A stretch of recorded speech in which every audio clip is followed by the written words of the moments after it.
Level 1, the applicant. You have been a special agent for 4 years. You sit across from an HRT recruiter at a folding table in a conference room at Quantico, and you fill out a form that asks for your psychological history, your physical assessment scores, and the names of 3 people who would tell the truth about you. You list them. You are not sure they would. The requirements are not hidden from anyone. You need a minimum PT score of 95 out of 100. You need a clean record. You need a written recommendation from your special agent in charge. The form takes 11 minutes to complete. Waiting to hear back takes 4 months. When the letter arrives, it says you are invited to Green Team selection. It does not say congratulations. It says report to Quantico on a Monday in February at 0500. That weekend you drive home. Your wife asks how it went. You say fine. She asks what fine means. You tell her it means you got in. She does not smile the way you expected. She had already done the math on what comes next. Level 2, the candidate. Green Team is 10 weeks. That is what they tell you. What they do not tell you is that the 10 weeks are designed to show them which version of you surfaces when quitting becomes the rational choice. You wake at 04:30. You run 6 miles before breakfast. The runs grow longer each week without announcement. You carry a 45-pound ruck up a ridge that has no name on any map you have been given. You do it again the next day. Nobody explains why the route changed. Firearms qualification runs 3 times a week. You shoot the M4, the MP5, the Glock 22, and a precision rifle whose model number you are not asked to memorize yet.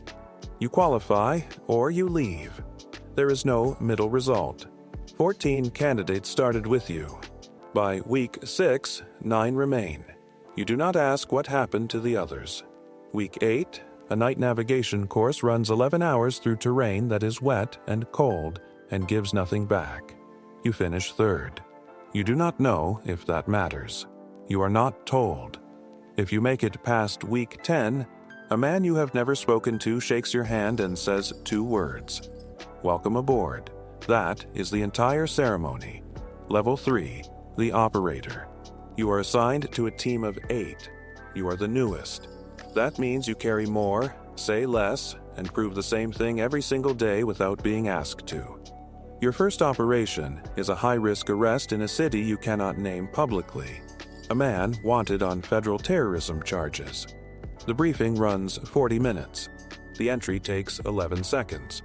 You are through the door 3rd, clearing the hallway on the right, and it is over before your heart rate has fully peaked. Nobody debriefs the feeling afterward.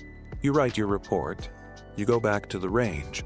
What comes next is the part most people watching this never get to see from the inside. Your salary is GS-13, roughly $92,000 a year.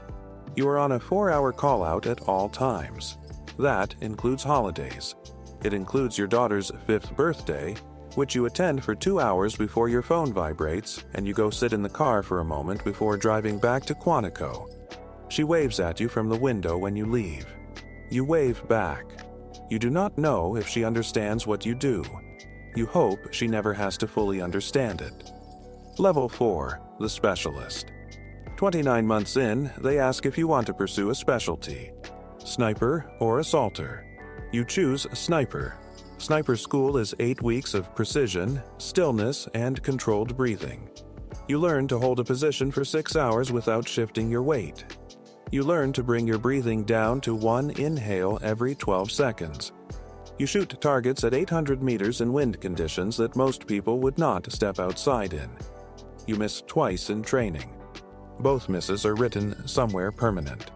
In the field, 90% of the job is a prone position, a radio, and a sight picture that never changes.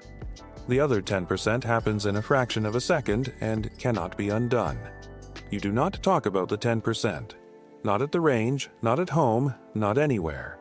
Some things stay in the position you held them in. Level 5, the team leader. 7 years operational when you take over a team. 9 operators, 8 of them have more experience in the unit than you have rank over them. Everyone knows this. Nobody says it. You run the briefing now. You set the entry order.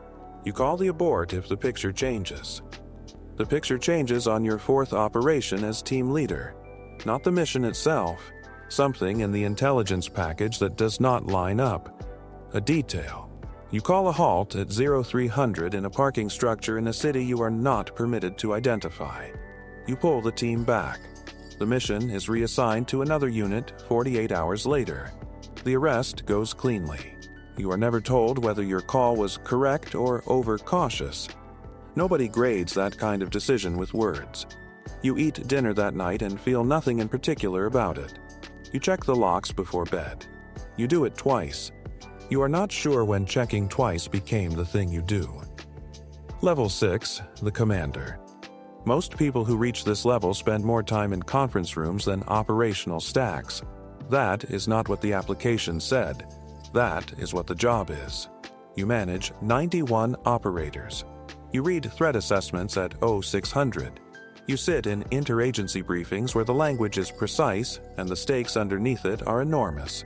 You approve mission parameters. You sign off on training rotations. You answer to a deputy assistant director who answers to people whose full decisions you will never see the shape of. Your clearance is current. Your physical scores still clear the minimum for your age group. You are 52. You know things now that you cannot put down. Not classified things, just true ones. About the distance between what the public imagines this unit is and what it actually costs to keep running. About what it does to a person to live at full readiness for the worst possible event, year after year, and then one day feel almost nothing when the call finally comes. You run 4 miles every morning before the building fills up, not for the job anymore. You cannot name exactly what it is for. It is just what you do before the day begins again. Somewhere at Quantico right now, a 26-year-old special agent sits at a folding table filling out a form. 4 years on the job. PT score of 97. The names of 3 people who would tell the truth written in the 3 boxes near the bottom. The form takes 11 minutes. The waiting takes 4 months. The cost takes the rest. The unit does not stop. It just cycles through. If you stayed this long, you already know this channel is worth staying on. Subscribe, and the next one is already waiting for you.